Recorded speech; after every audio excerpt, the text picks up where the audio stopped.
आज भिडियो आम आलोचना करने जाऊे हंग आसेम्बली अर्थात झुला विधानसभा समय मुख्यमंत्री नियुक्ति संपर्क में एवं यही समय राज्यपाल भूमिका कौन थाए। ये भिडियोटी आमर मेनली सिविल सर्विसेज एग्जाम जरूरी आमर यूपीएससी हो ओपीएससी हो प्रिलिम्स जीएस पेपर 1 और मेन्स जीएस पेपर 2 यहाँ बहुत जरूरी। ता छड़ा ओपीएससी ओडब्ल्यूएससी ओट्रिपलएससी आरआई परीक्षा हो अबिर एएस हो सीटी B.Ed junior teacher assistant teacher RST ये सब जो एग्जाम होचे जो भी पॉलिटी रिलेटेड क्वेश्चन आछे जो भी जीके रिलेटेड क्वेश्चन आछे करंट अफेयर्स रो क्वेश्चन आछे ता पय भी हेल्पफुल हबो।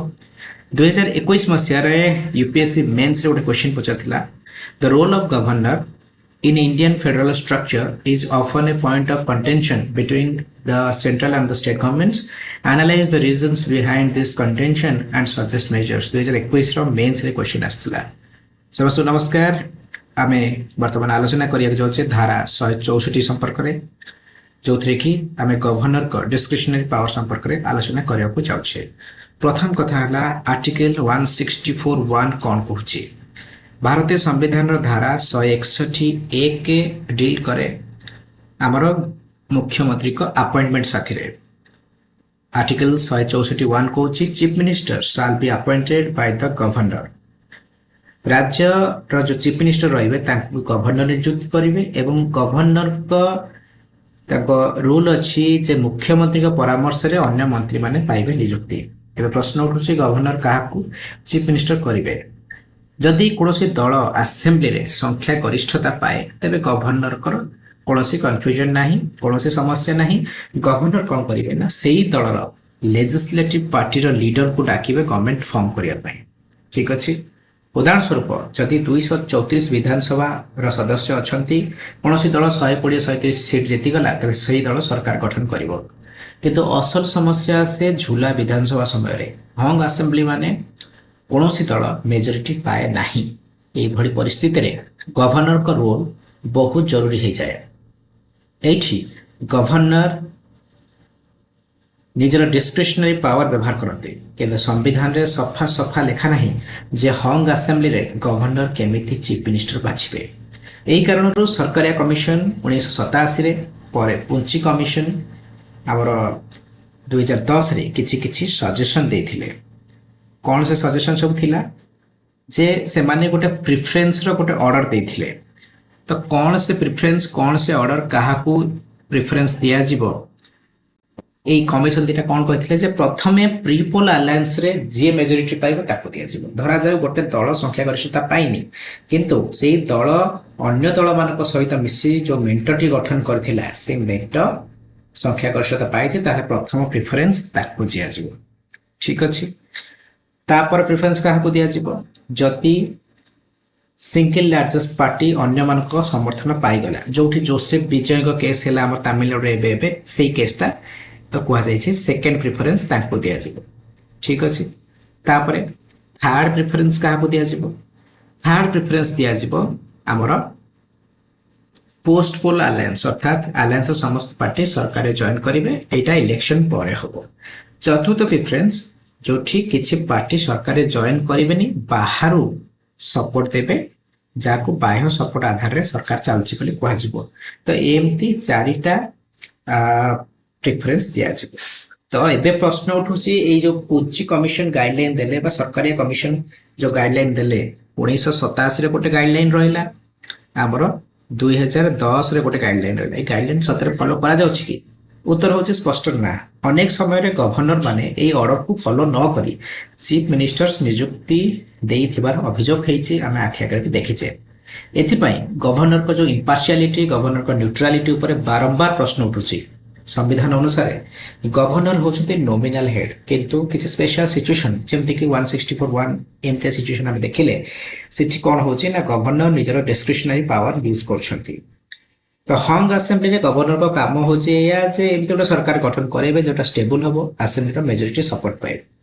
एटी सुप्रीम कोर्ट रो भी गोटे जजमेंट अछि से जजमेंटटा होची एसआर बोमाई केस। ठीक अछि। तो एसआर बोमाई केस रे सुप्रीम कोर्ट कहिले गवर्नर जो अपॉइंटमेंट सिना देई देबे निज इच्छा रे डिस्क्रिशनरी पावर यूज करिकरी किंतु जो गवर्नमेंट टा फॉर्म हबो तार मेजोरिटी राज्यपाल भवन रे टेस्ट हबनी कि कोर्ट टेस्ट हबनी आमर सेटा टेस्ट हबो फ्लोर ऑफ द हाउस रे। ठीक अछि। तो एसआर बोमाई जजमेंट रे सुप्रीम कोर्ट क्लियर करले 1994 मसिया रे जजमेंट टा सुप्रीम कोर्ट क्लियर करदेले जे मेजोरिटी टेस्ट करिवार परफेक्ट जगह होछि फ्लोर ऑफ द हाउस अर्थात विधानसभा गृह रे टेस्ट करा जिवो कहार मेजोरिटी अछि कि नाही। राजभवन रे नुह कि कोर्ट रे नुह फ्लोर ऑफ द हाउस होछि परफेक्ट जगह जोठी मेजोरिटी टेस्ट करा जिवो।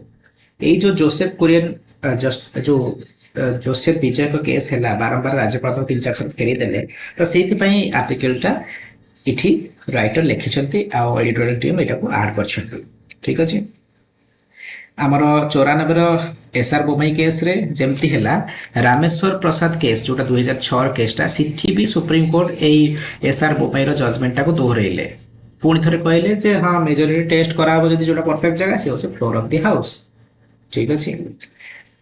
एबे जस्टिस कोरियन जोसेफ कमिटी गोटे कमिटी फॉर्म हेतिला तो कोरियन जोसेफ कमिटी गोटे सजेशन देला एटा कोरियन जोसेफ कमिटी हमर ए सेंट्रल स्टेट रिलेशन को लेके गोटे कमिटी फॉर्म हेतिला तो कोरियन जोसेफ कमिटी सजेशन देला जे जदि राज्यपाल माने एमती गाइडलाइन को फॉलो करू नाथि पुंची कमिशन हो कि सरकारिया कमिशन हो कि एसआर बोमाई कि रामेश्वर प्रसाद केस आको फॉलो करू नाथि ताहाले आमे तक कोडिफाई काई न करिबा आमे कोडिफाई कर देबा लॉ रे संविधान लिखि देबा जे हमर गवर्नर एई सीक्वेंस ता फॉलो करिवे। ठीक अछि।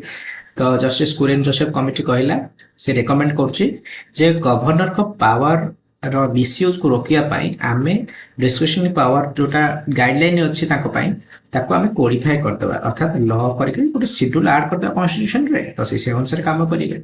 ठीक अछि। तो एमती कले कोन हो ना गवर्नर को डिस्क्रिशन थिले मते से जोटा न्यूट्रलिटी रहइबो इम्पार्शियलिटी रहइबो कॉन्स्टिट्यूशनल मोरालिटी रहइबो राइट।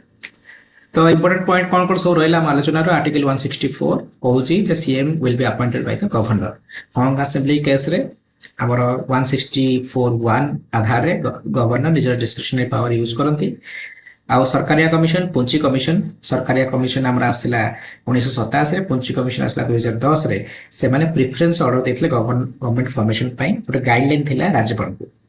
तापर एसआर बोमाई केस 1994 आउ आमर रामेश्वर प्रसाद केस 2006 को आला जे मेजोरिटी टेस्ट करिवार परफेक्ट जगह होछि फ्लोर टेस्ट। ठीक अछि।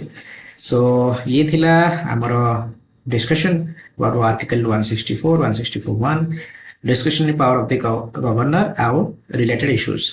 तो ये रिलेटेड हम 2021 रे क्वेश्चन देखले 21 आस्थिला तो वर्तमान आमे किछि प्रीलिम पॉइंट ऑफ व्यू रो किछि एमसीक्यू डिस्कशन करना बा। तो प्रथम क्वेश्चन होछि which article of the Indian constitution provides that the chief minister shall be appointed by the governor। वो आर्टिकल कहउछि जे चीफ मिनिस्टर को अपॉइंटमेंट करेगा गवर्नर।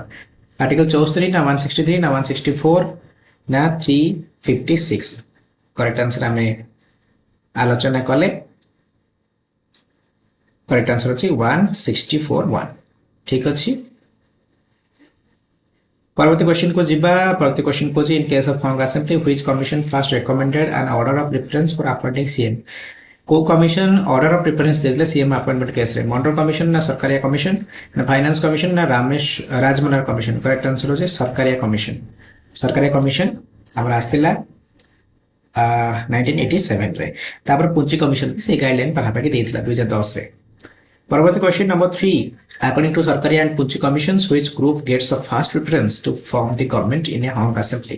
Hong Assembly case रे first preference का दिया जाओ post poll alliance the single largest party ना pre poll alliance with majority ना minority government with outside support last को दिया जाओ 4 नंबर प्रेफरेंस रे। प्रथम प्रेफरेंस दिया जति गोटे पार्टी एकुटिया मेजोरिटी पाइनी बहुमत पाइनी ताले प्रथम प्रेफरेंस दिया जिवो प्री पोल अलायंस। ठीक अछि जे माने इलेक्शन पूर्व मेंटर करके लड़ी थिले से मेंटरटे संख्यागरिष्ठता पाइছে सेटा प्रथम डका जिवो। Number 4 Kochi which supreme court case held that the majority of A government should be tested on the floor of the house को जजमेंट रे सुप्रीम कोर्ट कहिथिले जे मेजॉरिटी जदी टेस्ट करा जिवो सेटा फ्लोर ऑफ द हाउस रे करा जिवो। केशवानंद भारती ना गोलकनाथ ना एसआर बोम्बाई ना मिलर भावेल्स करेक्ट आंसर होची SR Bommai case. SR Bommai versus union of India case supreme court कहिथिले एटा होची 1994 नंबर केसटा जे proper constitutional forum majority test करिया पई होची फ्लोर ऑफ द हाउस।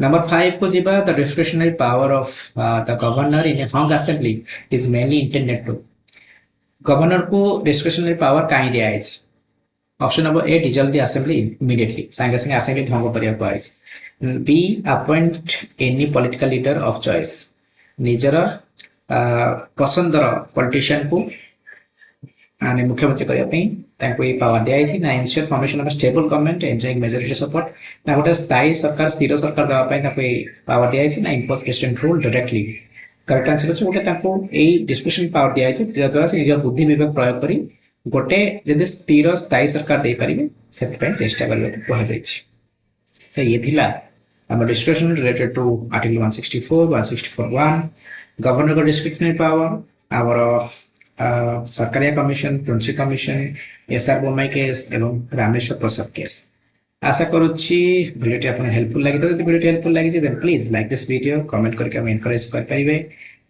हमरो चैनल को सब्सक्राइब करे भूलिबे नहीं वर्तमान पे धन्यवाद।